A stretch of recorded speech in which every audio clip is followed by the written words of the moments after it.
Good day everyone. So I will be discussing about SWOT concept of universal value. So first, SWOT with a number of psychology colleagues has carried out empirical research investigating whether there are universal values and what those values are. SWOT defined value as the conception of desirable that influence the way people select action and evaluate events.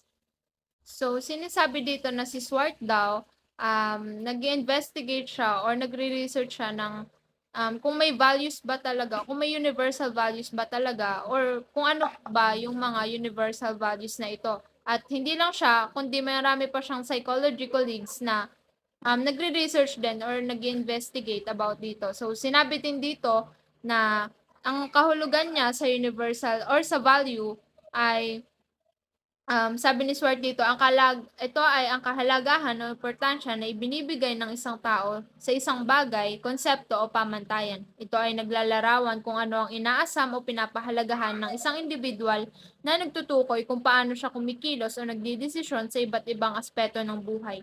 Ang values ay nagmumula sa mga paniniwala, karanasan, at kultura ng isang tao at nagbibigay buhay sa kanyang mga saloobin at kilos. SWOT result from a series of studies that included surveys of more than 25,000 people in 44 countries with wide range of different cultural types suggests that there are 56 specific universal values and 10 types of universal values. So sa pag-investigate ni SWOT sa mga 44 countries at sa 25,000 people, meron silang na-discover na um, 56 specific universal values at may 10 silang types ng universal values. So, ano nga po ba ang mga universal values na ito na na-discover or nalaman ni Schwartz? So, first ay ang power o ang kapangyarihan. Ito ay ang pagkakaroon ng kontrol o kapangyarihan sa sarili o sa iba. Ito ay maaaring gamitin upang mangibabaw, magpasya, at magtakda ng mga bagay. Second one is achievement o tagumpay. Ito ay pagkamit ng mga layunin o pangarap sa buhay. Ito ay nagdudulot ng kasiyahan at pag-angat sa sarili. So, third one is hedonism o pagpapakasawa. Ito ay pagbibigay pansin sa pansariling kasiyahan o kaligayahan. Ito ay naglalayong maipadama ang sarap at ligaya sa pamamagitan ng pagtangkilik sa mga paboritong gawain o karanasan. Fourth one is stimulation o pampasigla. Ito ay paghahanap ng mga bagong karanasan o pagkakataon na magdulot ng kakaibang pakiramdam o sensasyon. Ito ay nagbibigay sigla sa isip at damdamin. So, fifth one is self-direction o sariling direksyon. Ito ay pagbibigay importansya sa pagpapasya at pagtuklas ng sariling layunin at halaga. Ito ay pagpapalaya sa sarili mula sa impluensya sa iba or ng iba. Sixth one is universalism o universalismo. Ito ay paniniwalang lahat ng tao ay mayroong karapatan at dignidad na dapat galangin at pagtulungan. Ito ay pagtanggap sa pagkakaiba at pag-unlad ng lahat. 7.1 is benevolence o kabutihang loob. Ito ay pagmamalasakit at pagbibigay tulong sa iba nang walang hinihintay na kapalit o pagpapakita ng kabaitan at pagmamahal sa kapwa. So, 8.1 is tradition o tradisyon. Ito ay mga kaugalian, gawi o pamamaraan ng pamumuhay na ipinamana mula sa nakaraan. Ito ay nagpapakita ng kultura at pagkakakilanlan ng isang lipunan. So for the next slide, we have UN Charter on Universal Values. So, binigyan din dito ni Kofi Annan, the UN Secretary General, na ang pag-unlad, human rights, at human dignity ay kailangan ng bawat isa sa panahong ito ng globalisasyon. So, sinabi rin ni Annan na ang ibang fundamental values na mahalaga sa international relations ngayong 21st century, kagaya ng freedom, solidarity, equality, tolerance, respect for nature, and shared responsibility. So, pinagtibay niya or pinatatag nila yung Millennium Development Goals. Ito yung practical or para maabot yung target natin. Para maibsan or masolusyonan natin yung kahirapan at makapagbigay tayo ng karapatan na pang edukasyon and also for basic health care natin. So, pinaglapit-lapit ng globalisasyon ng iba't ibang bansa at lahat yun ay affected ng actions ng bawat isa. Pero, hindi lahat sila ay nagsasuffer sa mga pasanin or problems na nangyayari through the na binigay ng globalization or na sanhi ng globalisasyon. So, ang ilang bansa na magkakalayo ay lumaki or nag-grow sila sa pagkakaiba ng wealth, power between their societies. So, next naman is the basic universal human values. So we have 8. The happiness, peace, love, freedom, safety, intelligence, human respect, and equality. So happiness, it's basic nga siya, basic universal human values kasi hindi lang naman ikaw yung yung masaya. It is an eternal happiness is the ultimate value of all religious people. So next is peace. Has to be seen as basic condition for freedom and happiness. So, kapag meron tayong kalayaan at meron tayong kaligayahan na tinatamasa natin or na nararanasan natin, so doon pumapasok yung peace, yung kapayapaan ng isip natin, ng bawat isa sa paligid natin. Next is love.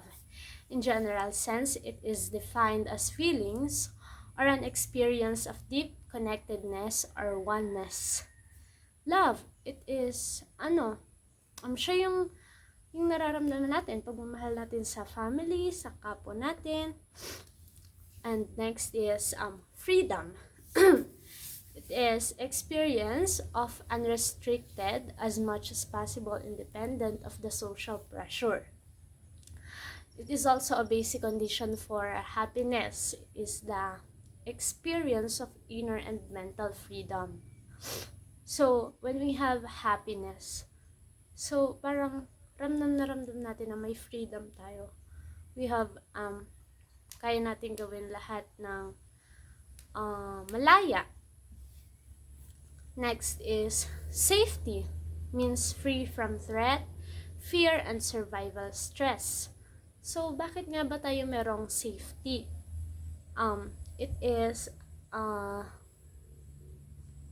so yan, nagagamit nga natin siya or nararamdaman natin siya kapag, halimbawa, meron mga threat sa atin or may takot tayong nararamdaman, pero meron naman tayong nasasandalan na merong nakakapagbigay or nakakapag-assure natin na safe tayo.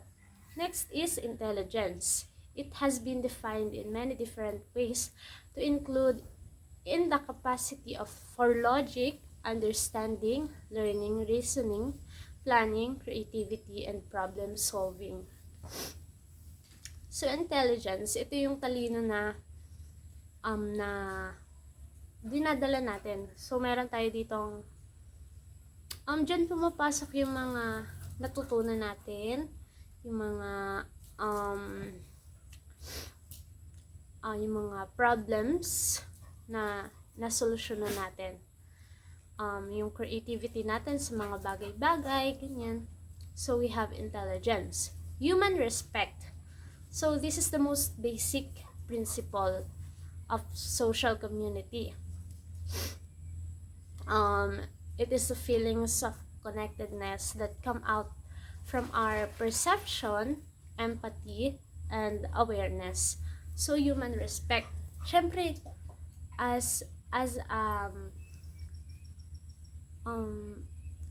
community, as a people of the community, we have to respect each other. Hindi pwede na ikaw lang yung rerespetuhin ng mga kapwa mo. Dapat irespeto mo rin yung iba, yung kapwa natin.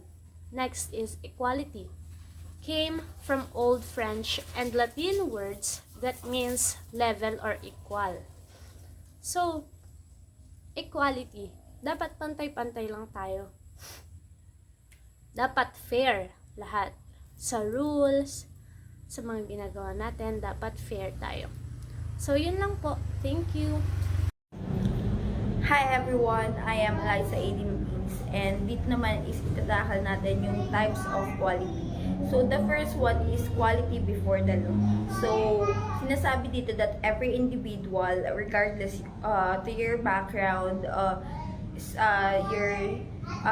your status or like your wealth sa buhay is it should be treated equally under the law. So meaning lahat tayo is may right, may opportunities and may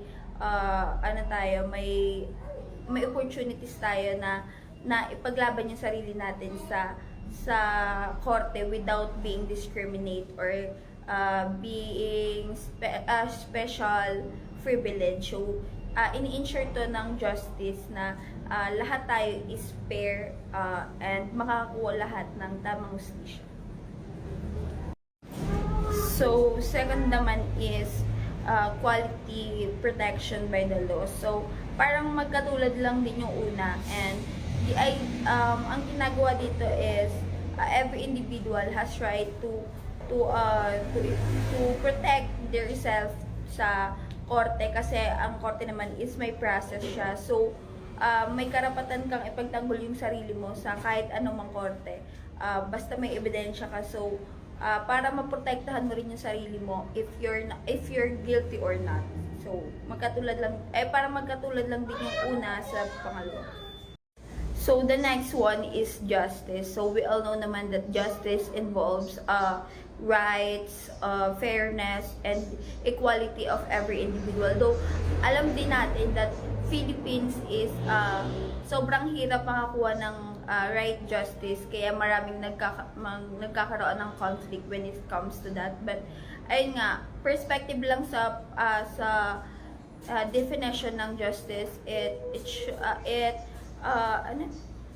often represented by blindfolded figure holding scales and symbolizing impartiality and weighing of evidence. So parang sila yung magde-decide if guilty ka or not. So dun din sasabihin kung anong parusa na ibibigay sa iyo. However, ang interpretation talaga ng justice is depende siya sa cultural, social, and philosophical perspective. So, second to the last is nature. So, ang nature is nag-encompass siya sa living and non-living things and organism, landscape, or parang mga natural phenomena dito sa world natin. So, sinishape nito yung natural processes ng weather, geology, and biology interaction between each other. So, visible din yung aspect of the natural world like plants and animals. So, syempre, 'di ba, sa nature, need natin ng green environment. So, as well, the underlying forces and principle is governing in the universe. So, it source this nature is nag-source siya ng inspiration, beauty, and mga resources na mga natural resources for human to survive and well-being.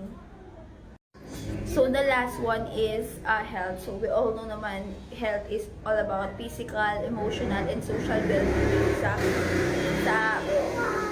atin. So, sinasabi dito that dapat yung body yung sarili natin is mini-maintain nating healthy through exercises, emotional balance, and enough sleep to prevent all the things na pwede natin makuha. So, syempre ngayon, mas mas polluted na yung lugar natin, dito sa Pilipinas is madali tayong makakuha ng sakit from our environment. So, sa atin is parang tulungan lang natin yung sarili natin na ma-maintain yung kung ano yung dapat natin gawin to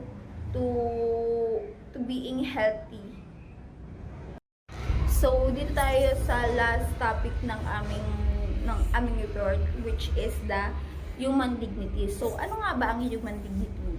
So, wala namang makakasagot, diba? So, explain ko na lang. So, human dignity is came from the Latin word dignitas, and ang meaning nito is worthiness. So, ayun, dignity is lahat tayo is may karapatan tayong respetuhin kung ano man tayo sa sarili natin, and kahit sino man tayo. So, sinasabi dito yung fairness, equality ng human being, of course. So, sinasabi din dito na regardless sa ethnicity, like yung gender natin, region, and socio-economic status, dapat respetuhin tayo ng bawat tao.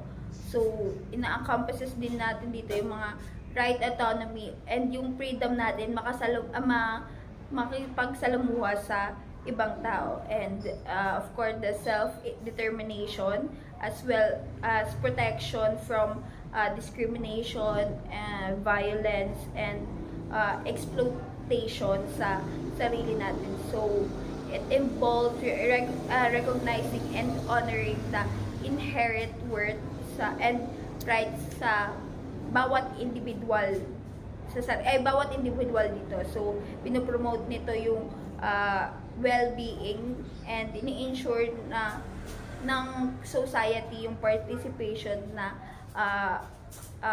equal tayo here sa mundong ginagalawan natin. So, yun lang. I hope na natuto kayo sa aming report ngayon. So, salamat. Bye!